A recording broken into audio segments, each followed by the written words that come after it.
नमस्कार दोस्तों, स्वागत है आपका हमारे channel target for IAS and BPSC with के। आज है 2 जून 2022 और हम लोग डिस्कस करने वाले हैं आज का मध्य प्रदेश का करंट अफेयर।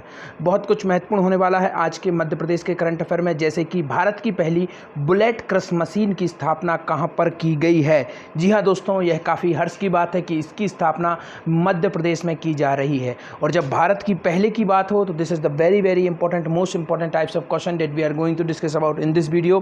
तो चलिए शुरू करते हैं हमारा आज का करंट अफेयर। 2 जून के करंट अफेयर में आप सभी लोगों का बहुत बहुत स्वागत है।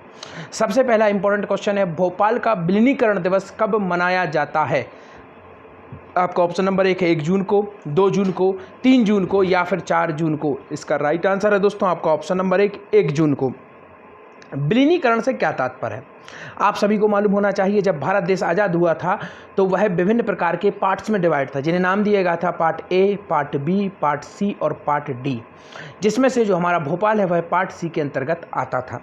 इसके पूर्व भी अगर आप लोग जाएंगे, जब भारत में विभिन्न जो रियासतें हैं उनका विलय नहीं हुआ था, तब भोपाल के जो नवाब थे हमीदुल्ला खां, उन्होंने स्वयं को आज़ाद रखने का विचार रखा था और उनकी ख्वाहिश थी कि वह भोपाल को पाकिस्तान में मिलाएं।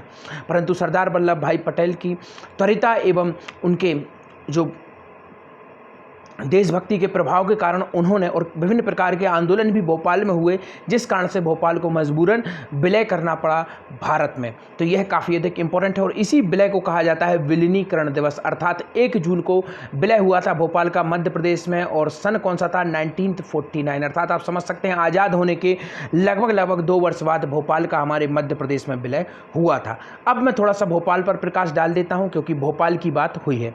हम लोग शुरू करते हैं पुरापाषाण काल से। तो यहाँ पर कुछ गुफाएं हैं जिनको आप बोलते हैं नवेरी की गुफा, याद रखिए काफ़ी अधिक इंपॉर्टेंट है। मनुआ, भान, टेकरी, तो यह कुछ जो आपके पुरापाषाणकालीन स्थल है भोपाल से संबंधित, तो इनको आपको याद रखना है, जो कि काफ़ी अधिक इंपॉर्टेंट हो जाते हैं। अब हम लोग बढ़ते हैं आगे और यहाँ पर देखते हैं राजा भोज के नाम पर भोपाल को भोजपाल कहा जाता था पहले। भोपाल की जो बड़ी झील है उसका निर्माण राजा भोज द्वारा किया गया था, तो इसको आपको याद रखना है। इसके बाद में आप देखेंगे रानी कमलापति का शासन यहाँ पर रहता है। उसके बाद आप देखेंगे अफगान एक जो सैनिक होता है उसका नाम है दोस्त मोहम्मद खान। वह 1722 में दोस्तों यहाँ पर अपने राज्य की स्थापना कर देता है और यहाँ से भोपाल में नवाबों का शासन की शुरुआत होती है। आप यहाँ पर देखेंगे 1818 में नज़र मोहम्मद खान जब यहाँ के नवाब होते हैं, उस समय क्या होता है, भोपाल सहायक संधि कर लेता है। सहायक संधि करने का मतलब है सीधा सीधा अंग्रेजी शासन के अंतर्गत आ जाना। तो आपसे क्वेश्चन पूछा जा सकता है कि भोपाल अंग्रेजी शासन के अंतर्गत कब आया था, तो 1818 में नज़र मोहम्मद खान जिस समय यहाँ के नवाब हुआ करते थे, तब भोपाल क्या आ गया, अंग्रेजों के आधिपत्य में आ गया। इसके बाद हम देखेंगे कुछ महत्वपूर्ण जो नवाबों में आप देखेंगे बेगमों का शासन रहा है यहाँ पर, तो उसको भी हम यहाँ पर देख लेते हैं। तो सबसे पहले हम देखते हैं कुंदसिया बेगम। इनका नाम क्या था दोस्तों, कुंदसिया बेगम, काफ़ी अधिक इंपॉर्टेंट इनका नाम है, तो इनको आपको याद रखना है। इनके द्वारा 2 महत्वपूर्ण कार्य किए गए थे। एक, इनका पूर्व नाम क्या था, गौहर खान भी इनका नाम था, इसको भी आपको याद रखना है। उपनाम इनका गौहर खान था और इसी नाम पर इन्होंने महल बनवाया था, गौहर महल बनवाया था, तो इसको आपको याद रखना है, काफ़ी अधिक इंपॉर्टेंट यह हो जाता है।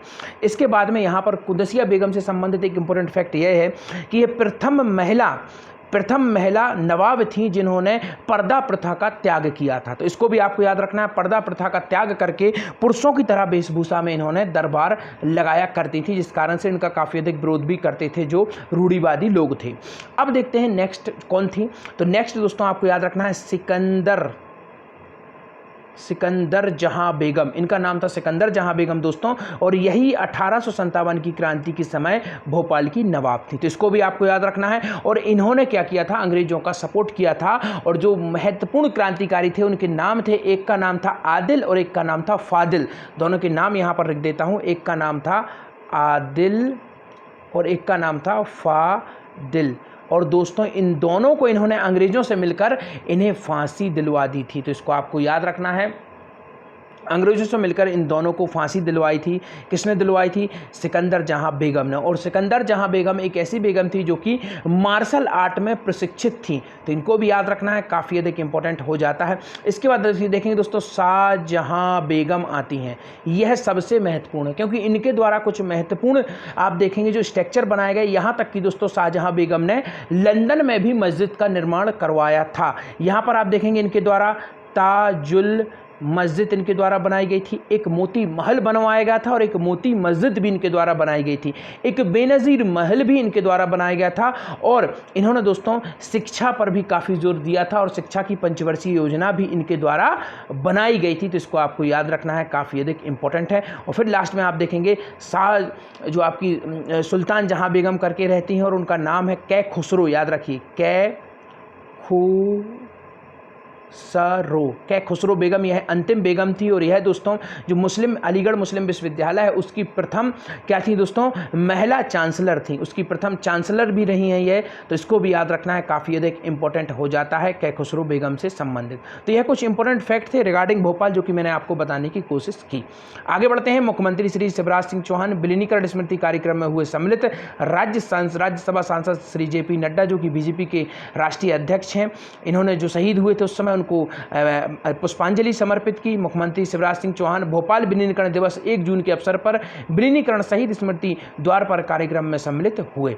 आगे बढ़ते हैं। भारत की पहली बुलेट क्रश मशीन की स्थापना कहाँ पर की गई है दोस्तों, तो यह इसकी स्थापना की गई है शूटिंग अकेडमी में। और शूटिंग अकेडमी कहाँ पर है, हमेशा मैं आपको बताता हूँ 2007 को याद कर लीजिए, इसके साथ में भोपाल को याद कर लीजिए और अब मैं जो कुछ बता रहा हूँ उनको याद कर लीजिए, जैसे कि शूटिंग अकेडमी, हॉकी अकेडमी, इसके बाद में आप देखेंगे दोस्तों वाटर स्पोर्ट अकेडमी, घुड़सवार academy, karate academy, martial art academy, यह सभी की सभी अकेडमियाँ 2007 और भोपाल में स्टैब्लिश की गई थी। This is the very very most important types of question that asking any of exam, you should always remember that.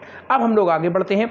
Hockey को मैंने यहाँ पर बताया था, हॉकी की नर्सरी किस शहर को कहा जाता है, भोपाल को ही कहा जाता है, तो इसको भी याद रख लीजिए। मध्य प्रदेश की खेल राजधानी किसे कहते हैं, इंदौर को कहते हैं। 1915 में यहीं से मध्य प्रदेश की प्रथम खेल पत्रिका जिसका नाम था हलचल कहाँ से निकाली जाती है, इंदौर से निकाली जाती है। मध्य भारत की प्रथम महिला क्रिकेट अकेडमी की स्थापना कहाँ पर की गई है, शिवपुरी में की गई है। कब की गई है, 2022 में की गई है। और जो पुरुष क्रिकेट अकेडमी थी कि इसकी स्थापना कब हुई थी, 2016 में हुई थी। और 2016 में कुछ महत्वपूर्ण हुआ था, कहाँ पर हुआ था, भोपाल में हुआ था। क्या हुआ था, भोपाल में दोस्तों एथलेटिक्स अकेडमी की स्थापना 2016 में भोपाल में की गई थी। और 2018 में क्या हुआ था, मलखंभ अकेडमी, मध्य प्रदेश का राजकीय खेल, कहाँ पर स्टेब्लिश हुई थी, उज्जैन में हुई थी। तो इसको भी याद रखना है, काफ़ी अधिक इंपॉर्टेंट है। तीरंदाजी अकेडमी 2013 कहाँ पर, जबलपुर, इसको भी याद रख लीजिए, काफ़ी अधिक इंपॉर्टेंट हो जाता है। तो ये कुछ इंपॉर्टेंट फैक्ट थे जो कि मैंने आपको बताने की कोशिश की। तो चलिए आगे बढ़ते हैं, देखते हैं। भारत की पहली bullet crush machine Madhya Pradesh shooting academy में स्थापित होगी।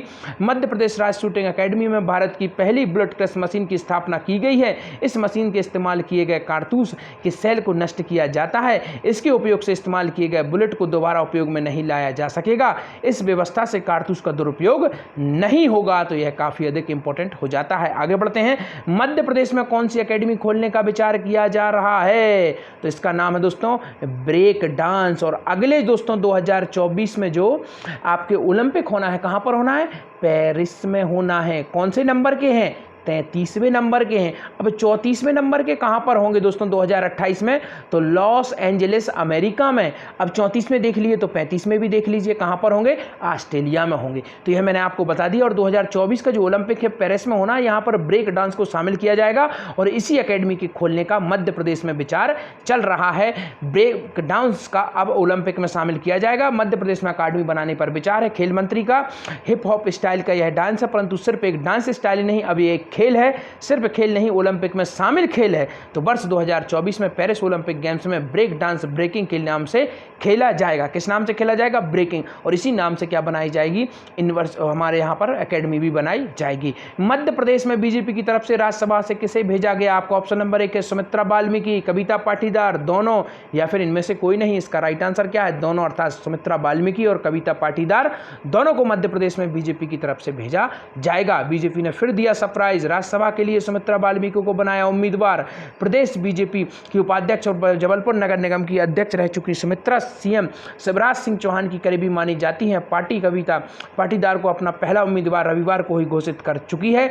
इससे पहले कविता पाटीदार को राज्यसभा भेजने का ऐलान पार्टी पहले ही कर चुकी है, जो ओबीसी समुदाय की हैं। तो यह काफ़ी अधिक इंपॉर्टेंट है।